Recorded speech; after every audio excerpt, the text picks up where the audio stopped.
સમાચારની શરૂઆત કરીશું સાણંદના ડરણ ગામમાં ઔદ્યોગિક એકમોના પાણીના નિકાલ માટે જમીનમાંથી પાઇપલાઇન નાખવાની યોજના ખેડૂતો માટે વિવાદનું કેન્દ્ર બની છે।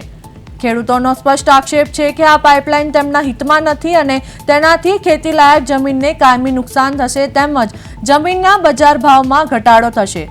બીજી તરફ સરકારી અધિકારીઓનું કહેવું છે કે આ જમીન વેચાણ માટે નથી પરંતુ વપરાશ માટે છે અને પાઇપલાઇન ખેતરની અંદર 3 ફૂટ ઊંડી નાખવામાં આવી રહી છે જેથી ખેતી કામમાં કોઈ ખાસ અવરોધ નહીં આવે।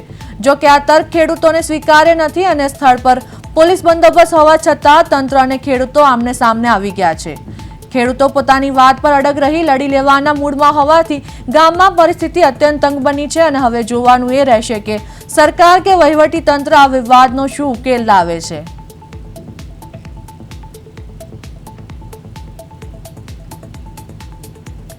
સાણંદના ડરણ ગામમાં ખેડૂતોનું ઉગ્ર આંદોલન, ખેતરમાં પાઇપલાઇન નાખવાના સામે ખેડૂતોનો વિરોધ, જેસીબી મશીનો અટકાવી કામગીરી સંપૂર્ણ ઠપ। જમીન બચાવવા ખેડૂતો ખેતરમાં મંડપ નાખી બેઠા, તંત્ર અને ખેડૂતો આવ્યા આમને સામને।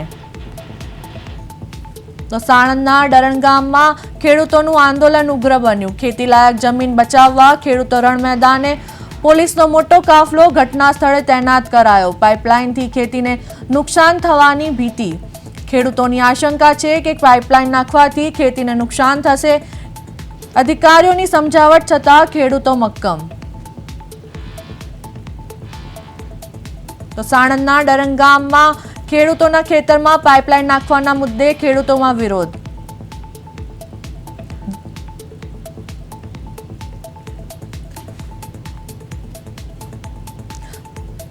તો આ સાથે અમારા સંવાદદાતા ચિરાગ પંચાલ ફોન લાઈન પર જોડાયા છે।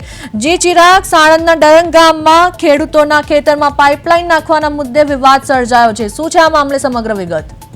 એ વાત કરવા અમે થોડા દિવસો પહેલા ખેડૂતો દ્વારા વિરોધ કરવામાં આવ્યો હતો ને આ પાઇપલાઇન નાખવાની કામગીરી બંધ કરવામાં આવી હતી, તેમ છતાં અધિકારીઓ પોલીસ બંદોબસ્ત અને મામલતદાર સાથે આવી પહોંચ્યા હતા અને ખેડૂતોની લાગણી ન સંતોષતા તેમને માંગણી કરવામાં આવી હતી અને તેમને વળતર આપવાની સમજાવટ કરવામાં આવી, તેમ છતાં પણ હજુ કામગીરી ખેડૂતોને માનતા ન હતા અને જેસીબી આજે ચલાવવામાં આવ્યું હતું તેને બંધ કરીને કામગીરી સંપૂર્ણપણે બંધ કરી દેવામાં આવી હતી। આ વિવાદ સર્જાતા મામલતદાર સિંચાઈ અધિકારીઓ, ડીવાયએસપી સહિત પીઆઈનો મોટી સંખ્યામાં કાફલો સાથે એલસીબીનો કાફલો પણ ઘટના સ્થળે પહોંચી ગયો છે અને અધિકારીઓ ખેડૂતોને સમજાવવા માટે ભારે મથામણ કરી રહ્યા છે, તેમ છતાં ખેડૂતો મક્કમ રહીને જમીન નહીં આપવાના મૂડમાં આંદોલનમાં બેસી ગયા છે અને મંડપ તાણીને આંદોલનના મૂળમાં જોવા મળ્યા છે। સાથે સાથે સામાજિક કાર્યકરો અને અમુક ઘણા બધા લોકો સાથે જોડાઈ ગયા છે।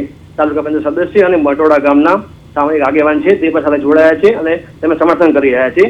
આ પાઇપલાઇન ખેડૂતોના હિતમાં ન હોવાથી તેઓ વિરોધ કરી રહ્યા છે અને ખેતીને નુકસાન થશે અને જમીનનો ભાવ ઘટશે તેવી બીક લાગી હોવાથી ખેડૂતો આ જમીન આપવા માટે તૈયાર નથી। જ્યારે અધિકારીએ જણાવ્યું હતું કે આ જમીન અમે વેચાણ માટે નહીં પરંતુ વપરાશ માટે ખેતરમાં 3 ફૂટ નીચે નાખી રહ્યા છીએ, તેમ છતાં ખેડૂતો આ જમીન આપવા માટે તૈયાર નથી અને પોલીસ અને ખેડૂતો સામે આવી ગયા છે। હજુ પણ લડી લેવાના મૂડમાં જોવા મળ્યા છે ગામના અને ગામના મોટી સંખ્યામાં લોકો છાવણીમાં બેસીને વિરોધ કરી રહ્યા છે।